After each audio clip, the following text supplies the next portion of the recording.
प्रिय मित्रों, आज का विषय है आलोचनाओं से घबराएं नहीं।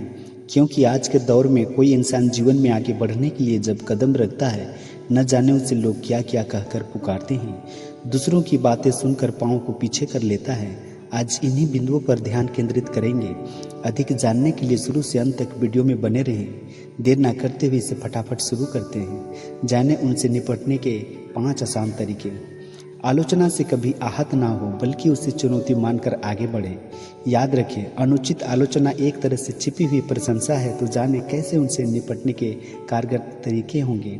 दुनिया में एक कायदा सालों से चला आ रहा है, और वह यह है कि जब भी आप कोई अलग काम करते हैं तो पहले लोग आप पर हंसते हैं, फिर आपका विरोध शुरू कर देते हैं। वैसे भी संयमी व्यक्ति आलोचना का नकारात्मक प्रभाव अपने ऊपर नहीं पड़ने देता। वो देखता है कि उसकी आलोचना क्यों हुई, तत्पश्चात वह अपनी गलती को सुधारता है और आलोचक को अपना सबसे बड़ा हितैषी मानता है। आलोचना से कभी आहत ना हो, बल्कि उसे चुनौती मानकर आगे बढ़े। अपना आत्मनिरीक्षण करें, अपनी गलतियों को तुरंत सुधारें। आप पाएंगे कि आपने जो सोच रखा था उसे आपने बड़ी तेजी से हासिल किया। याद रखें, अनुचित आलोचना एक तरह से छिपी हुई प्रशंसा है। तो आलोचना से घबराए नहीं, बल्कि मजबूती से अपना सर्वश्रेष्ठ दे अपनी अच्छाई। आलोचना होने के बाद व्यक्ति को स्वाभाविक रूप से बुरा लगता है। ऐसे में अपने आप को अच्छा महसूस करने की सार्थक पहल भी आपको ही करनी पड़ेगी। अच्छी किताबें पढ़ें, किसी अच्छे मित्र को फ़ोन करें, अपने दिल की बात उसे साझा करें। याद रखें, हम अपनी आलोचना को शांति के साथ स्वीकार करते हैं, तभी हम बेहतर इंसान बनते हैं। किसी ने सच ही कहा है कि लोगों के साथ आमतौर पर समस्या यही होती है कि वे झूठी प्रशंसा के द्वारा बर्बाद हो जाना तो पसंद करते हैं, परंतु वास्तविक आलोचना के द्वारा संभल जाना नहीं। खुद जांचें, गलती कहाँ हुई। कोई भी इंसान परफेक्ट नहीं होता, गलतियाँ सबसे होती हैं। हम उन गलतियों से सीखकर खुद को बेहतर बनाएं। कहा गया है कि असफलता ही व्यक्ति की सबसे बड़ी शिक्षक होती है। मोहम्मद गौरी ने पृथ्वीराज चौहान से 17 बार युद्ध लड़ा, परंतु हर बार उसे असफलता मिली। उसे यह अच्छी तरह मालूम था कि गलती कहाँ हो रही है। अंततः 18वीं बार उसने पूरे प्रयास से जीत हासिल की। एकदम से न दे प्रतिक्रिया।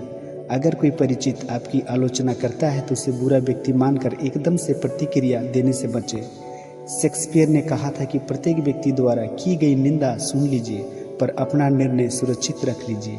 इससे यही बात सामने आती है कि बेशक आप बेहतर इंसान हैं, लेकिन हो सकता है आप में भी सुधार की गुंजाइश हो। इसलिए शांत रहकर सोचें, फिर अपनी प्रतिक्रिया दें। भूल जाएं बेमतलब आलोचनाओं को। अगर कोई बेमतलब आपकी आलोचना कर रहा हो तो उसे भूलने में ही बेहतर है। बेमतलब की आलोचनाओं को अपने व्यक्ति पर हावी ना होने दें।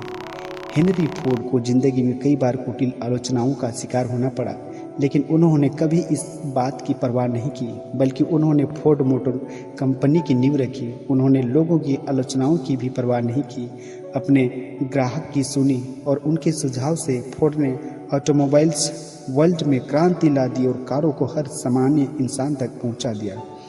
कोई भी इंसान परिपूर्ण नहीं होता। अक्सर देखा गया है कि जो स्वयं की आलोचना बर्दाश्त नहीं करते, वे लोग सामने वाले से बातचीत ही बंद कर देते हैं। यह सही नहीं है। अपने डर का सामना करें, इससे आपको लाभ ही होगा। आलोचना यदि रचनात्मक हुई है तो आपको अपने अंदर झांकने का मौका मिलेगा ही। आप यह भी जान पाएंगे कि दुनिया में कितने प्रकार के विचार मौजूद हैं।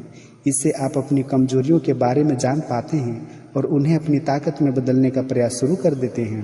प्रिय मित्रों, आज का यह सुंदर विषय कैसा लगा, और यदि आप लोग को पसंद आया तो कृपया हमारे चैनल को सब्सक्राइब और लाइक करना ना भूलें। धन्यवाद।